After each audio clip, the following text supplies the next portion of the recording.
Welcome to ESPC Focus interview today. Today, we will be discussing about the content laws and censorship in Malaysia. Together with me is the Assistant Professor, Dr. Mahyudin Daud, a cyber law professor.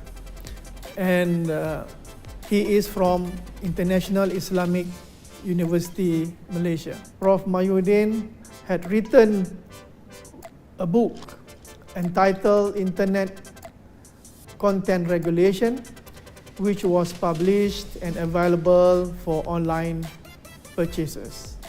He authored many articles which concerns the dissemination of false content online, captured the eyes of many readers, including me. And thank you very much, Dr. Mahyudin, for joining me in this show.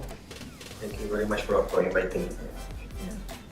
Prof, Doctor, let me directly go through our first question, which I want to pose. Internet content regulation has been equated to censorship. So, can you explain more about this regulation, perspective, and censorship? Are they the same? Are they contradicting? Are they inversely related to each other? Thank you, Prof.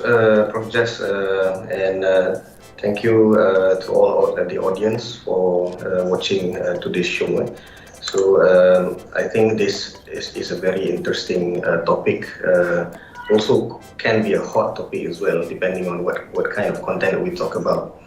As far as censorship as opposed to regulation is concerned, many academic debates have been done in trying to clarify what were the differences, and especially if you talk about the Western world or the Western literature, if they talk about the concept of censorship, this is very sensitive for them, especially in those cultures that embraces freedom.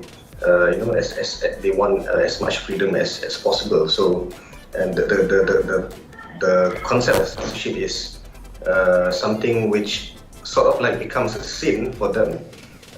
And when we talk about regulation, we talk about governance and all this, is a concept that some proponents for internet censorship, they really go against this kind of thing.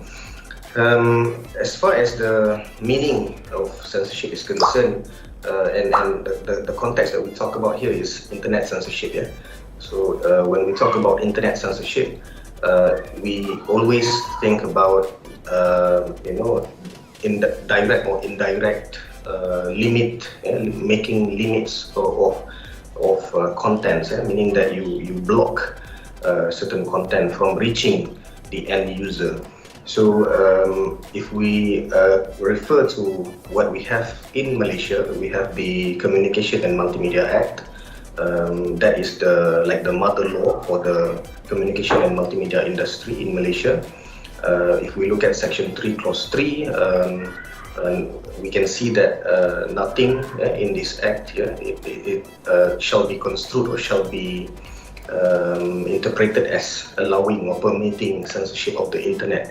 We can also refer to another one, the popular MSC, Multimedia Super Corridor Bill of Guarantee. If we look at item number 7, also promises non-censorship in Malaysia. So then, this was actually the kind of policy that was adopted by the government when they want to introduce the multimedia super corridor back then in 1999, something like that. They wanted to, perhaps the context was to attract investors. So they introduced this non-censorship policy, and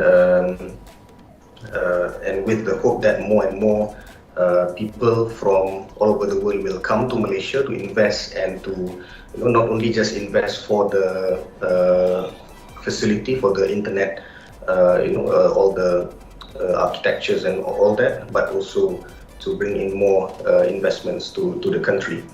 So, of course, the concept of censorship is something that when people would fear when they hear about this concept. But as opposed to regulation, when we talk about regulation, before we talk about regulation, perhaps there is also another concept which we call as governance, internet governance. So I think those who are involved in technical industry, internet governance is something that people or the technical people deal with every day. They talk about access, they talk about, and content regulation is part and parcel of this. So governance is the bigger concept where we talk about management of policies, management of people, and all the codes and whatnot. So all this were put in a proper order so that the internet can function properly and as it should be. So when we zoom when we talk about content, this is the part when as the internet gradually moves, and at first it started from a sort of like a government-based kind of arrangement, and now we can see that all countries are taking part in the development of the internet. We can actually see that now the United States no longer has the sole ownership over the internet. So they segregated, and this has expanded worldwide as what we have now. So now when the stakeholders are all over the world, some countries adopt certain standards of regulation. Maybe some countries like United States, like Japan, they go for a more liberal approach, reflecting their cultural as well as their legal systems that they adopt. But in some countries like China, perhaps, and in the Arab countries, for example, they adopt regulatory approaches which may be a bit restrictive, suitable, or perhaps to what they think is suitable for them. So this is where the idea of censorship comes in, when governments or regulators do something extra, something a bit more restrictive approach in regulating content. So they are called as you're censoring the content. But in a much more democratic regimes or frameworks, Malaysia, for example, or Singapore, meaning that we provide guidelines. Okay, these are the guidelines, these are the law as well as the policies that we have. Meaning that if we only censor, or we limit access to certain categories of content. If you breach certain laws, like we have Section 211 and 233 of the Communication Multimedia Act that prohibits the dissemination of illegal content. So this meaning that if you breach this, or if you do this, then meaning that that is where your freedom ends. So in a way, this is like content which we regulate based on law and principles. And I think that every country adopts different standards of regulation. What is your thought on this statement of yours in the book? Are you a proponent of this, or are you really believe that the values are eroded by this content online? Thank you, Prof. I think I would agree to that statement. I think that for the benefit of the audience, the term content risk, or we leisurely call as risky content, this was coined by the OECD somewhere back in the year 2000. So they tried to differentiate between internet content risk as well as contact risk, because as the content of the internet gradually expand, there are more and more positive content as well as negative content. So some people, because many people can contribute content online.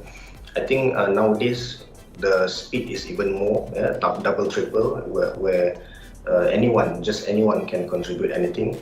So as we have more and more content online, you know, there are contents which has been labeled as risky content, and this include illegal and harmful online content. So why I mention illegal as well as harmful, because some countries they label certain kind of content as illegal or prohibited. The most common one would be child pornography. As far as pornography is concerned, it depends. Most Muslim as well as religious, countries, they would side with prohibiting pornography totally. But in some a bit more democratic country would allow certain extent of pornography, and but as far as illegal content is concerned, these are clearly prohibited. Usually contents concerning terrorist activities, terrorism. I think those harmful contents that teaches people how to make bomb and those kind of thing. So those are clearly illegal content, and the other one is harmful content. Harmful content is basically the contents which they are not really illegal, but somehow if you watch them, you can get serious harm from watching this content. Maybe examples like if you talk about contents which teaches people about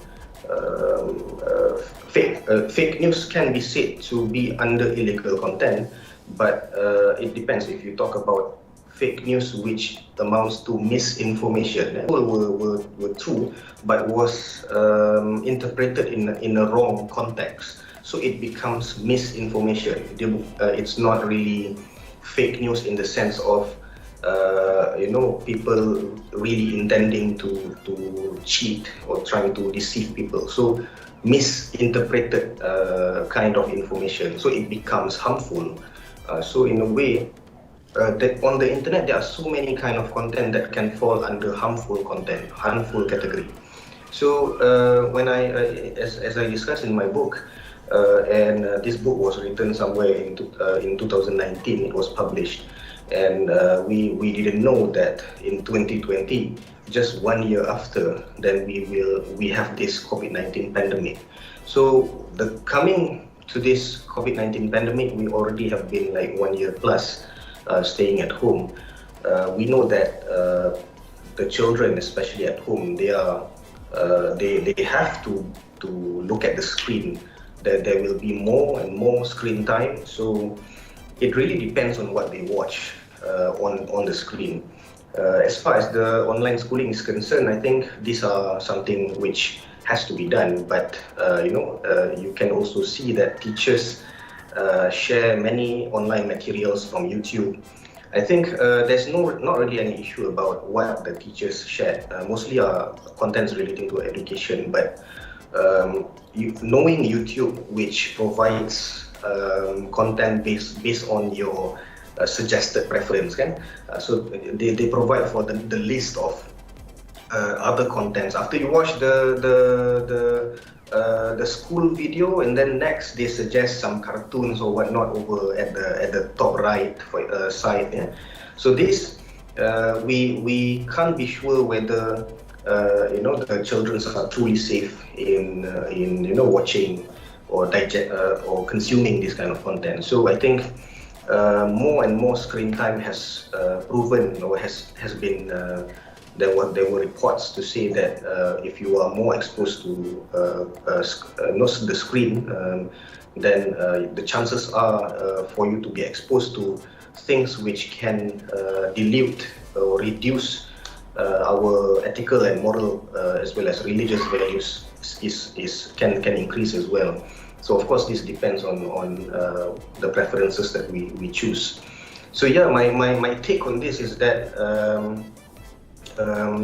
the more we are exposed to risky content online, meaning that our national, our religious values can become, can shaken up, can be diluted, and I think on as far as children and young adults are concerned, when they are at home, meaning that parents are the right people, the right category of individuals that must play an important role to monitor what they do at home, uh, ensure that they get proper guidance, they know what they're supposed to watch and what they're not supposed to watch. And I think this is a common social measure, but most people they don't really take this they take this for granted, and until the situation becomes serious, then only we start to blame each other.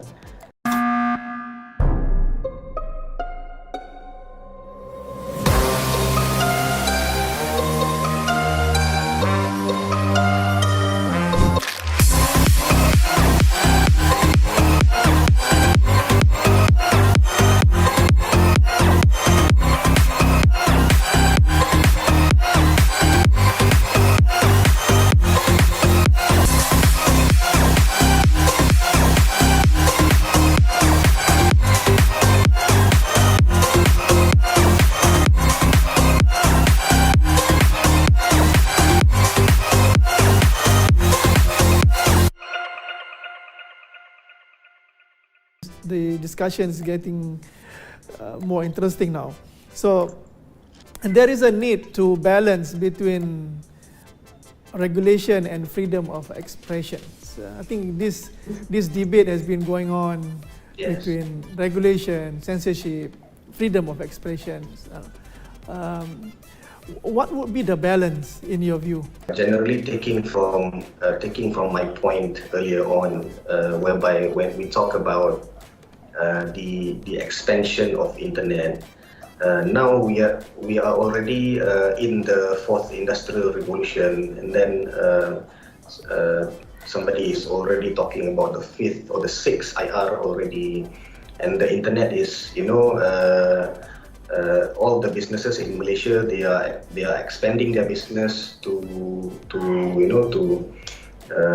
do this artificial intelligence, Internet of Things, and all these things. So meaning that the internet has not only remained on our screen, but also has penetrated over the devices that we have, and then they are becoming the things that we have in our house. So we don't know in the next coming 5 to 10 years what more will they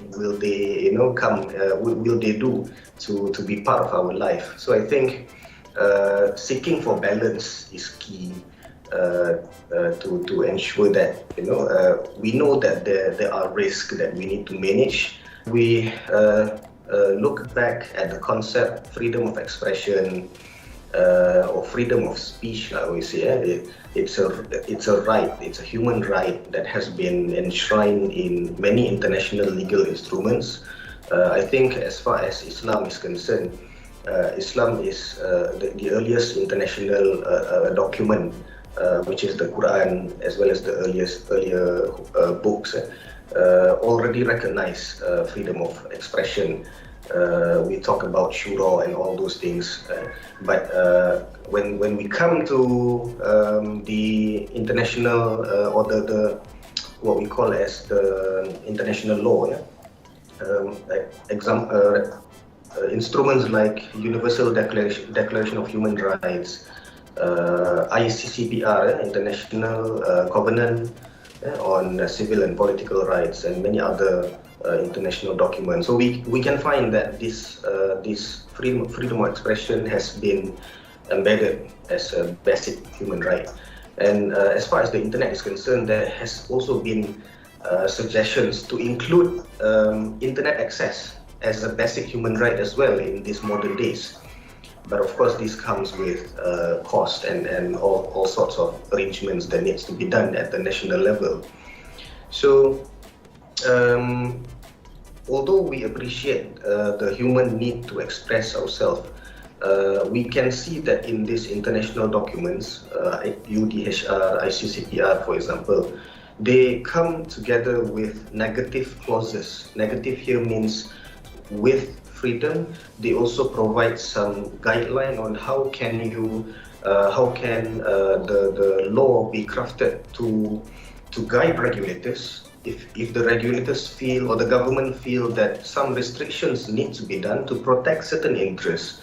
Malaysia actually practices what we call as regulated self-regulation, meaning that the self-regulation is not really a free-for-all regulation. There is a sense of regulation whereby the industry is allowed to be free, but they are backed by statutes. The framework is backed by statutes as well as sanctions. So meaning if you cross the line, meaning actions can be taken in the form of fines as well as other legal means. So self-regulation in Malaysia, there are 6 aspects that has been covered or has been practiced. First one is legal measures, meaning that the law will introduce to sort of provide like a legal backing, to make sure that self-regulation is respected by all stakeholders. We also have our industry forum and code with the communication, multimedia and content forum is one of the key actors in this self-regulation. We also adopt the notice and takedown procedure as part of the technical measures under this self-regulation scheme. But one unique thing about that I think that should be the way forward is that the notice and takedown procedure should be formally embedded or recognized by the law itself. So I think the recent Anti-Fake News Act, which has recently been appealed, bukan repeal, ni lah kita punya apa, the anti-fake news, the ordinance, emergency ordinance, since 1st of April, August, it no longer in force. So that ordinance, it provides for some, the provisions recognize notice and take down. Although it's a technology or technical way of taking down content, but when you put it properly under a legal framework, then it means that we recognize this and it can become part and parcel of the regulatory scheme that we can declare as our effort to fight fake news, for example. Another one is education and awareness, media literacy, internet filtering is also done at the moment, and as well as incident reporting. This is also done by cybersecurity. So all these 6 aspects makes up the self-regulation that we have in Malaysia. And when we have this content code, it also becomes the backbone of the self-regulation. But one thing that I commented in my work is that the content code binds only the service provider who are registered. And if we look at the content creators that we have now, there are so many user-generated content, like YouTubers and all those things. They utilizes the offshore platforms which are not registered in Malaysia, like YouTube, for example. Facebook recently has opened up its branch in Malaysia. Perhaps that we can have some jurisdiction over Facebook, but other platforms like Instagram, YouTube. So when they have their content, they create content on this YouTube platform, we can raise questions whether they are subjected to the content code. And even if they are subjected to the content code, we know that content code is not really a statute, they are just a self-regulation industry guideline. So I would argue that this content code is actually a good piece of document, but if they are upgraded, if they are being made as part and parcel of the content, the statute, the Communication and Multimedia Act, I think that makes the self-regulation stronger. I think the good principles in the content code can be further promoted and strengthened. We are not saying that we make this as a statute. Now we want to pursue censorship. No, it's like you are adopting a much more stronger framework that makes everybody be part of the system and be responsible for whatever that they do. To answer Prof. Jaz's question just now, is self-regulation scheme practice in Malaysia works? I would say at the moment, industry, we have all this content risk. Fake news is the not so new issue, but we are looking at a future whereby content can be risky and at the same time can be beneficial as well. So there needs to be a kind of a stronger framework. Self-regulation, I think at the moment, 50-50, Prof. Some of it, 50% works, but as far as content risk management is concerned, more needs to be done to strengthen the initiatives. And I think the way forward for this is collaborative regulation.